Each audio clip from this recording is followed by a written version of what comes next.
बिस्मिल्लाहिर्रहमानिर्रहीम। अस्सलाम वालेकुम। आज डिजिटल के साथ सिद्धार्थ फैसल हाजिर खिदमत है। मेरे साथ पलवशा खान साहिबा मौजूद हैं, किसी तारुफ की मोहताज नहीं है, पार्लियामेंटेरियन है और बड़ा नाम है पाकिस्तान की सियासत का। मैडम बहुत शुक्रिया आपके वक्त का।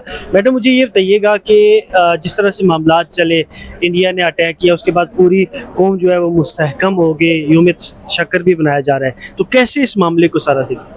देखिए, मैंने ये कहा पहले भी और अभी भी कहती हूँ, अल्लाह का ख़ास शुक्र करम है कि हम अपने से बड़े दुश्मन से लड़ गए और अल्लाह ने हमें उसमें से बहुत बाइज़्ज़त तौर पे नहीं, ना सिर्फ हमें उसमें से सुरखरू किया तो उसका मुंह काला किया।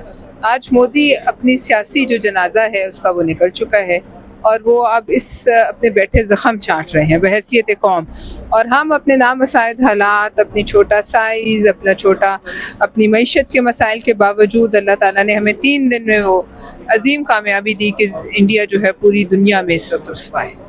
मैडम ये बताइएगा, सबसे अहम सवाल ये है कि मुज़ाकरात की बात पीटीआई के साथ कुछ चली, शहबाज शरीफ साहब की तरफ से, इमरान खान की तरफ से भी हामी भरी गई, तो आप जय्यद पॉलिटिशियन हैं, आपको क्या लगता है कि कोई मामलात ये अडियाला तक पहुँचेंगे, नहीं पहुँचेंगे? देखिए, उसी वक्त पहुँचेंगे जब वो चाहेंगे कि वो पहुँचें और तामीरी मामला। अगर वो नहीं चाहेंगे तो फिर इसी तरह लटके रहेंगे, क्योंकि एक तरफा मुज़ाकरात कोई चीज़ नहीं।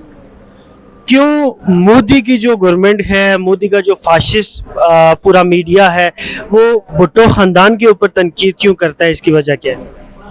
देखिए, मोदी का तो एक सिंपल सा असूल है, जो खुल के बात करे उसके पीछे पड़ जाओ, और ये आपने देखा जिसने बात की उसके पीछे पड़े, और बिलावल साहब ने इनको सरेआम रुस्वा किया, इंटरनेशनली रुस्वा किया, तो जाहिर है उन्होंने पीछे पड़ना है और ऐसे पीछे पड़ने को हम सर आंखों पे रखते हैं।